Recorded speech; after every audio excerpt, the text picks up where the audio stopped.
මගේ බඩ නිකන් මට ඔයාලා දෙන්න ගැන හිතා ගන්නවත් බෑ. දොරවල් කඩාගෙන කොහොමද ඔයාලා උඩට ආවේ? අයියෝ අම්මේ. ඔයාලා දෙන්න හැමතිස්සෙම මට මිනිස්සුන්ගෙන් ඈත් වෙලා ඉන්න කියලා කිව්වට ඒත් මං කොහොමද ඒ වගේ දෙයක් කරන්නේ? ඔයාලටත් පොඩි හරි chance එකක් හම්බුන ගම හිතෙන විදියට වැඩ කරනවා. ඔයාට තාම හඳේ බලපෑම ගැන තේරෙන්නේ නැහැ ළමයි. අනිතික ඔයා තාම පොඩි වැඩි මේ දේවල් ගැන දැනගන්න. හැමදාම කියන්නේ ඔයාලට ලැජ්ජාවක් නැද්ද? හැංගිලා ඉඳලා කුණු ගොඩවල් වල තියෙන ජරාව කන්න. අප්පිරියාවේ බෑ. ඇත්තටම ඔයා හිතන් ඉන්නේ ඔයාගේ තාත්තා විතරක් කුණු කනවා කියලාද? ඇයි ඔයා මාරය අරගෙන හිටියේ? ඒක තමයි මමත් ඒ ගැන ඔයාගෙන් අහන්නම හිටියේ. මට පොඩ්ඩක් පරක් වෙලා තියෙන්නේ. මං දැන් යන්න ඕනේ. ආයි ගහනකොට නහයට එහෙම ගහන්නේ නැහැ තේරුණාද?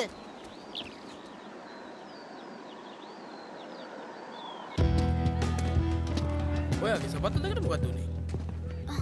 මගේ සපත්ත කීරේ වුර්කේ අරන් ගිහින්.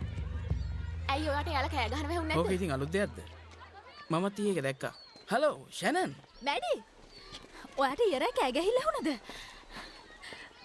වර්කෙන්ගේ මේ බලන්න ගෙවල් පාරේ තිබිලා මට අඩිසලකුණක් හම්බුණා.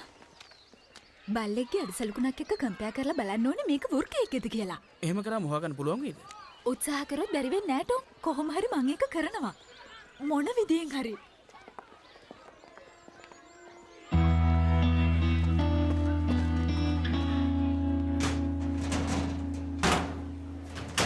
අන්න ෆොටෝග්‍රැෆි ක්ලබ් එකේ නොටිස් එක දාලා. නියමයිනේ. මාට ඔයාලව ක්ලබ් එකෙන් අයින් කරන්න වෙනවා. මුක? පොඩ්ඩක් බලන්නකෝ මේ අත්තකුරු දිහා. නෝටිස් එකක්වත් තියාගන්න බැරි අයද මේ ක්ලබ් එකේ ඉන්නේ? මේ වැල්ලකුරින් තියෙනම කියවන්න නම් ප්‍රොෆෙසර් පරණ විතාන ගේන්න වෙනවා.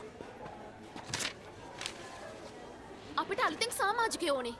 මේ බලන්න. ෆොටෝ ගන්න එක ඔයාලගේ ජීවිතේ කොටසක් වුණාට ඒක මේ අධ්‍යාපනෙත් එක්ක පටල ගත්තොත් එහෙම ඔයගොල්ලෝ ලොකු අමාරුවක වැටෙනවා. ඒ නිසා මට ඉදිරියේදී ලොකු තීරණයක් ගන්න සිද්ධ වෙනවා. හෙට උදේ වෙනකොට හොඳ 3 දෙනෙක් හොයාගන්නම වෙනවා. නැත්තම් මට සිද්ධ වෙනවා මේ ක්ලබ් එක වහලා දාන්න.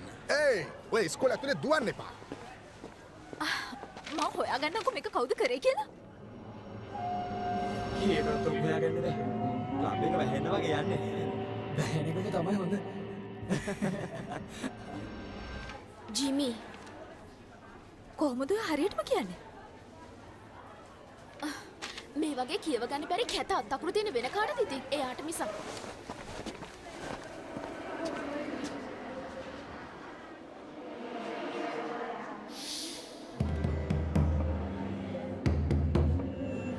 මැඩි. අපි දැන් පන්තියට ගියොත් හොඳයි. සාදරයෙන් පිළිගන්නවා ඉස්කෝලේට. ඔයාට පුළුවන් මට ජෙෆ්රි සර් කියලා කතා කරන්න. එතකොට මම තමයි ඔයාගේ පන්ති භාර ගුරුවරයා. ඊළඟ අවුරුදු වෙනකොට ඔයාම කියයි මේ ඉස්කෝලේ ඉන්න හොඳම සර් මම කියලා. අහගන්න. මේ තමයි ඔයාලගේ අලුත්ම යාළුවා රිඩියන් මොරිස්. මම හිතන්නේ මෙයා ඇවිත් ඉන්නේ වේල්ස් ඉඳලා. නෑ. නැද්ද? එයා වේල්ස් වලින් නෙමෙයි. වාඩි වෙන්න ඉතින්. නිශ්ශබ්ද වෙන්න. නැරි වාඩි වෙන්න. මොකද්ද? රිඩියන් දැන් ඔයත් ගිහලා වාඩි වෙන්න. අතහනා. ඔය පිටන් ඉන්න කෙනා නැගිටිනවා. තමුන් ඔය එළුවෙක් මගේ කෑ ගහන එක නවත්තනවද?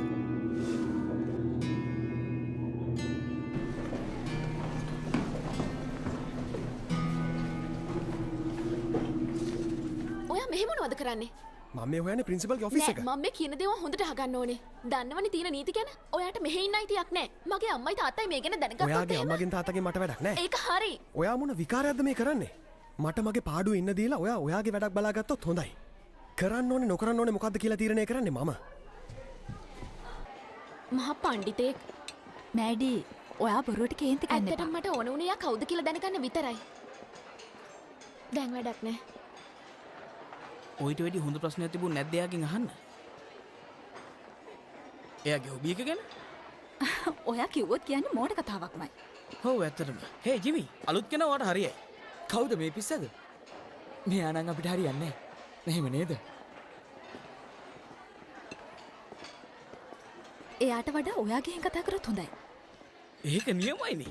ටොප් පොඩක් ඉන්න. මැඩියට යන්න දෙන්න. පාඩමක් ඉගෙනගෙන එයි. මම නම් හිතන්නේ ඔය වැඩේ හරියයි කියලා. ඔයාට ලස්සන රඳින්න පුළුවන් නේ. වාට මොනා දෝනේ ඔය ෆුට්බොල් වලට කැමතිද? මං කැමතිනේ අපිට පුළුවන් ඒකින් හොඳ යාළුවෝ වෙන්න. මට ෆුට්බෝල් ඕනෙත් නෑ ඔයා ඕනෙත් නෑ කරුණා කරලා කරදර නොකර පාඩුවේ ඉන්න තේරුණාද ඔයාට හොඳයි. මට තේරුණා. අපෝ මෙයා නම් හරියට කතා කරන්නවත් දන්නේ නැහැ. අර ගෑන් ළමයා කවුද නම් මොකද්ද එයා මෙඩි ස්මිත්. මොකටද එයා ගැන? එයා කියන විදිහට නම් එයාගේ පවුලේ කට්ටිය අවුරුදු 100ක් විතර ජීවත් වෙනවා. එයාගෙන් එක එක ප්‍රශ්න අහනවට පොඩ්ඩක්වත් කැමති නෑ. පිස්සු කෙල්ලෙක්. අපි මොකටද වැඩකට නැති දේවල් කතා කරන්නේ? ටිකක් ඔයා ගැන කතා කරමුකෝ. එතකොට මං ගැන? ඇයි අපි ගැන?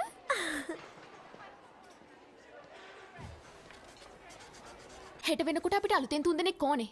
ඒත් කොහොමද ඒක කරන්නේ? ඔයාලත් මොන හරි හිතන්නකෝ. මිසිස් පැරට්ගේ බෑච් ෆොටෝග්‍රෆි ඩේ අවුට් එක. කැමති ඕන කෙනෙක්ට ඒකට යන්න පුළුවන්. එයාලා ඒක සංවිධානය කරලා තියෙන විශේෂයෙන්ම 7 වසරට. ඉතින් අපිත් යමු. ෂැනන්, ඔයා නම් නියමයි. අපේ ක්ලබ් එකේ තියෙන කැමරාස් ටික ඔක්කොම එයාලට දුන්නොත් අපිට පුළුවන් වෙයි එතනින් හොඳ 3 දෙනෙක් තෝරගන්න. මං හිතන්නේ ඔකට ගොඩක් කැමති වෙයි. වේල්ස් ඉඳන් ඇවිල්ලා ඉන්නේ. මං ආවේ වේල්ස් වලින් නෙමෙයි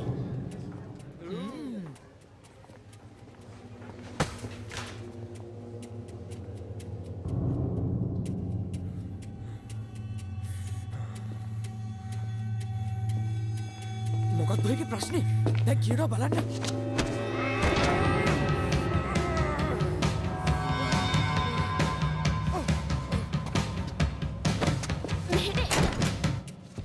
ඔයා මොනවද මේ කරන්නේ සංසුන් එන්න. යන්න දෙනවා. හුස්මක් ගන්න. මගෙන් ඈත් වෙලා ඉන්න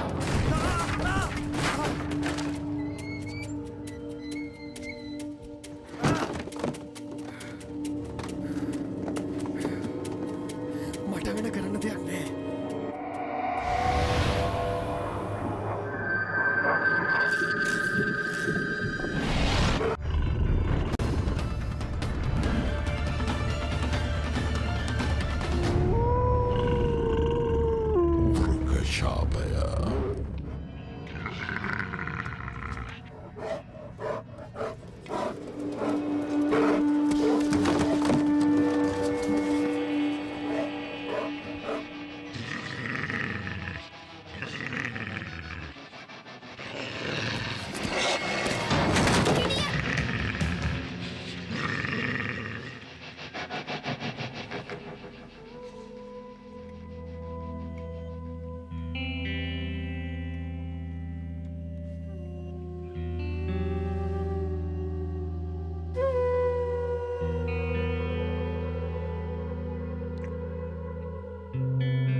මං ඔයාගෙන හිතාගෙන හිටියේ වැරදියට. ඔයාගේ ඇස් දෙකෙන් දැක්ක දේ ඒක ඇත්තක්ද? ඔයා මං වගේද? ඔව් එහෙම තමයි. මං ඔයා වගේ නෙවෙයි. මට හොඳට ඉවසීම තියෙනවා. ඔයා වගේ අනිත් අයත් එක්ක රණ්ඩු වෙවි ඉන්න මට කිසිම උවමනාවක් නැහැ. ඔයාට තේරෙන්නේ නැහැ මේකේ තියෙන භයානකකම. ඒකයි මං ඔයාට මෙහෙන් යන්න කිව්වේ.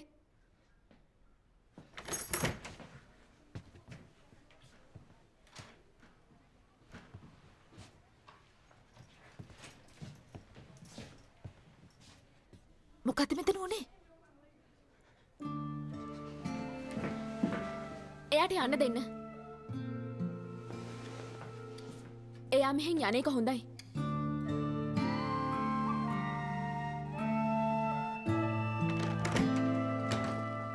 ඔයාලා 3 දෙනායි මෙතනට ආවේ. ඔයාට මොකටද? හැබානි රෙඩියන් මෙහෙ ආවද? කවුද මෙච්චර අතර උස්සේ එයා හැන්සම් කෙනෙක්. අර වේල්ස් ඉඳලා ආවේ. එයා වේල්ස් වලින් නෙවෙයි. කවුද අර හොස්ටල් කොල්ලද මොකද්ද ඔයා ඔය කියන්න හදන්නේ? ඇයි දන්නේද පෙනුමෙන්නන් ටිකක් නරක පාටයි දෙමව්පියොත් එයාගෙන් ඈත් වෙලා ගොඩක් කල් එතකොට එයා අනාථයෙක්ද? ඒකේ තේරුම අනාථයෙක් කියන එක නෙවෙයි. අම්මයි තාත්තයි වෙන් වෙලා. එයාලා වෙන් වෙලා ඉන්නේ. මේ කුරිරු ලෝකේ එයාව සනසන්න කෙනෙක් ඇත්තටම නැද්ද කියන්නකෝ. එයාට තනි වෙන්න දෙන්න හොඳ නෑ. ඔයාලා මෙතනම ඉන්න. මං ඉක්මනට මෙන්න. ඉන්න.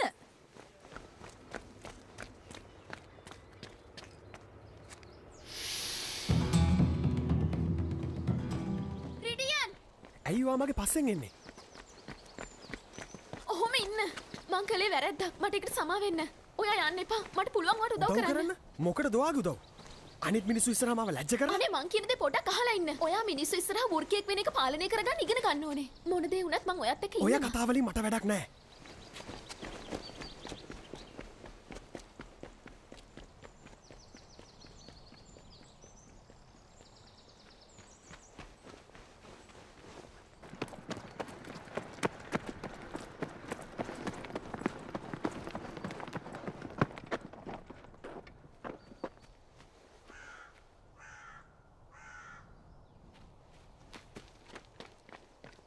මං ඔයාගෙන හැම දෙයක්ම දන්නවා ඔයාට කවුරුත් නෑනේ ඉතින් මං ඔයාට කැමති ඒ බොරුවට නෙමෙයි ඔයා මට ඇත්තටම කැමති නම් තව ටිකක් හොඳට හිතන්න තිබුණා කවදාවත් ඔයා එක තේරුම් ගන්න නැහැ. මේක හොඳට අහගන්න මොන දේ කරලවත් ඔයාට මාව වෙනස් කරන්න බැරි වෙයි මාව පාලනය කරගන්න ඕනේ කොහොමද කියලා ඔයා මට අමුතුවෙන් කියලා දෙන්න ඕන කමක් නැහැ මං ඔයාට මෙහෙන් යන්න දෙන්නේ නෑ ඒකත් එහෙමද පුළුවන් නම් ඇවිත් මාව නවත්තන්න ඔයාගේ වෘක බලය කොච්චරක් තියෙනවද කියලා එතකොට මට හරියටම බලාගන්න පුළුවන් ඒක නෙවා ඔයාගේ යාළුවන්ගෙන් හංගන රහස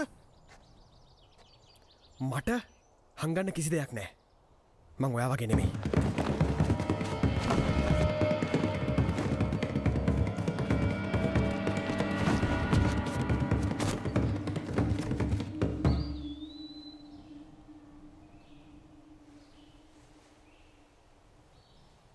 මැඩි කොහේ ගිහින්ද මන්දා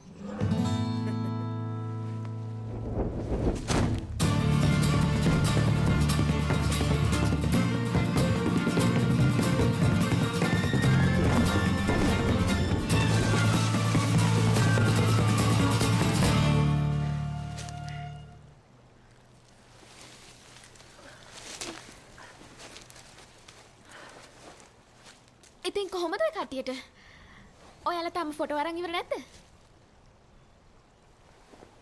ඔයාලා දෙන්න මෙතෙන්ට ඇවිල්ලා හැදෑම ගානක් එහා ඉන්න සතුන්වත් බය කළා. කරන්න දෙයක් නෑ ළමයි අපි වෙන දවසක. එතකොට මෙම්බර්ස්ලා තෝරගන්න වෙන්නේ නැද්ද අපිට?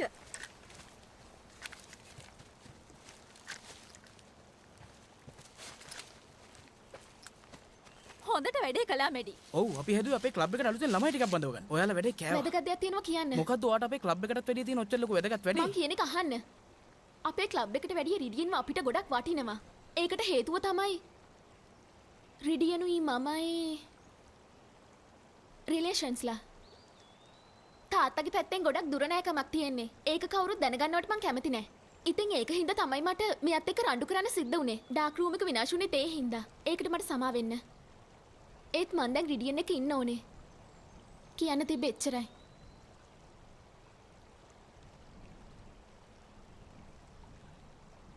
තේරුණා. සාදරයෙන් පිළිගන්නවා යාළුවා.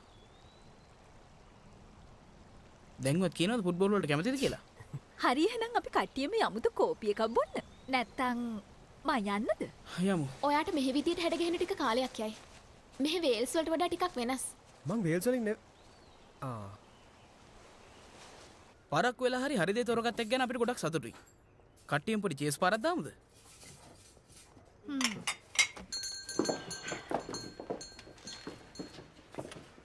මට තියෙන පොඩි යෝජනාවක් කරන්න. ඔයාට අපිට කරන්න තියෙන යෝජනාව මොකද්ද? අපිට මේ තරගෙට යන්න ප්‍රොෆෙෂනල් ෆොටෝස් ටිකක් ගන්න ඕමනා වෙලා තියෙනවා. ඒකට පොට්ෆෝලියෝ එකක් ඕනේ. පෝර්ට්ෆෝලියෝ එකක්. දෙකම. ඉතින් ඔයාලා අපේ ෆොටෝස් ටික ගත්තොත් එහෙම අපිටත් පුළුවන් ඔය ක්ලබ් එකට ජොයින් වෙන්න. අපි හැමෝටම දිනන්නත් පුළුවන්. ෆොටෝස් ගන්න ඩාර්ක් රූම් එක පැත්තට යන්න බෑ. සර්ට අපේ නම් ටික දෙන්න පුළුවන් අපි තමයි අලුත්ම සමාජිකයෝ කියලා. මොකද වැඩේට කැමතිද?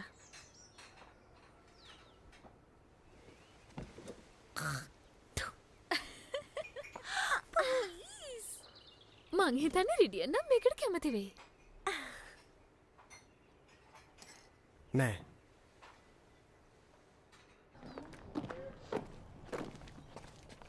මං ඔයාලා පස්සේ හම්බෙන්න. රිඩියන් මං එනවා ඔයත් එක්ක යන්න. ඔයා එන්න එපා මාත් එක්ක යන්න ඔයා ආස නැද්ද? පස්සෙන් එන කට්ටිය මොනවද කතා වෙන්නේ කියලා අහන්න. හරිම හිංසකෙක් වගේනේ. එයා මට වශී වෙනවා නම් හිතන්නේ.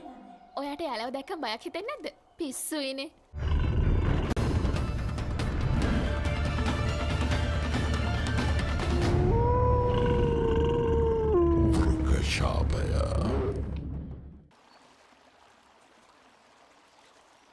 ඉතින් ඔයා වේල්ස්වල කෙනෙක් නෙවෙයි නම් රිඩියන් කියන නම ලැබුණේ කොහොමද? මං හිතන්නේ අම්මා වේල්ස්. කොච්චර කාලෙකින් ඉඳන්ද ඔයා තනියම ඉන්නේ? පොඩි කාලේ ඉඳන්ම. කවුරුත්ම ඔයා ගැන දන්නේම නැද්ද? කියන්නකෝ හඳ පායපු වෙලාව ඔයා මොනවද කරේ කියලා? මං පොඩ්ඩක් එළියට ඇවිල්ලා එහෙට මෙහෙට ඇවිද හිටියේ. එහෙනම් ඔයාගේ අඩි පාරවල් තමයි ෂැනන් හොයාගත්තේ. ඒකද පළවෙනි වෙනස් වීම? දෙවෙනි එක. මං පළවෙනි පාර වෙනස් වුණේ කාමරය ඇතුළේදී. ඊට පස්සේ මොකද උනේ? මං ආපහු ගේ ඇතුළට ගිහින් ඇඳට වෙලා හිටියා. මට තේරුණා මං වෙනස් වෙනවා කියලා. ඒ හින්දා ජනේලෙන් එළියට පැන්නා. ඒක ගොඩක් අමාරුයිද? කියන්න තරම් අමාරුවක් නෑ. ඒක නෙමෙයි. ඔයාගේ වෙනස් වීම ගැනත් කියන්නකෝ. ඇත්තටම මම තාම එකපාරක්වත් වෘකෙක් වෙලා නෑ. ඒක නිසාද ඔයා මේ මගෙන් විස්තර ඇහුවේ? ඔව්. ඔයා තමයි හොඳම කෙනා. ජිමිත් එක්ක රණ්ඩුවට ගිය වෙලාවේ මම ඒක දැක්කා. මට ඒ වෙලාවේ ගොඩක් තරහා ගියා. තව පොඩ්ඩක් ගියා නම් මම වෘකෙක් වෙලා. වෙනස් වෙන්න දෙන්නේ නැතුව ඔයා ඔයාවම පාලනය කරගන්න උත්සාහ කරන්න. එතකොට ඔයාට පුළුවන් ඔයාට ඕන වෙලාවට විතරක් වෙනස් වෙන්න. ඔයා කොහොමද මේ දේවල් දන්නේ? අම්මයි තාත්තයි කියලා දුන්නේ. ඒ දෙන්නත් වෘකයෝද? ඔව් ඒත් එයාලා සාමාන්‍ය වෘකයෝ. භයානක අය නෙවෙයි. හරියටම කිව්වොත් ඔයා වගේ. ප්‍රශ්නේ තියෙන්නේ වෘකයෙක් වුණාම හරියට කිසිම දෙයක් මතක නැහැ. පොඩ්ඩක්වත් මතක නැහැ. ඔයාට එහෙම කියන්න බෑ. ඔහොම hina වෙන්න එපා. සෝරි. ඔයාට තව ගොඩක් දේවල් ඉගෙන ගන්න තියෙනවා. ඉතින් මට කියලා දෙන්න. පිස්සු කෙල්ල. ඔයා සාමාන්‍ය වෘකයෙක්. ඒක තේරුම් ගන්න. පොඩ්ඩක් අරේ බලන්න. මේ හැම දෙයක්ම ඔයාට ගොඩක් හුරුයි නේද? හුළඟ, සත්තේ, වේගය, ගඳ සුවඳ. මේ හැම දෙයක්ම අපේ ජීවිතත් එක්ක බැඳිලා තියෙන්නේ.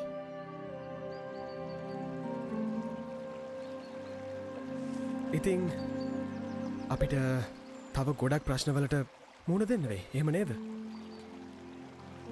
අපි මේවට හරියට මූණ දෙමු. මටත් තියෙන ඔයාගෙන් දේවල් දැනගන්න. මට නම් ඔයාගේ ලෙක්චර්ස් ඕන වෙන එකක් නෑ. ඔයාගේ ප්‍රශ්න ටික ඔයා ගෙදර ඇත්ත එක්ක විසඳ ගන්න. මට පුළුවන් තනියම මං ගැන බලා ගන්න. තනි වෙච්ච කෙනෙක් විදිහටද? හදිස්සියවත් ඔයාගේ වෙනස් වීම පාලනය කරගන්න බැරි වුණොත් ඔයා මොකද කරන්නේ? ඔයා ඉන්නවනේ. ඕන කමක් වුණොත් මං ඔයාව හම්බෙන්න එන්නම්.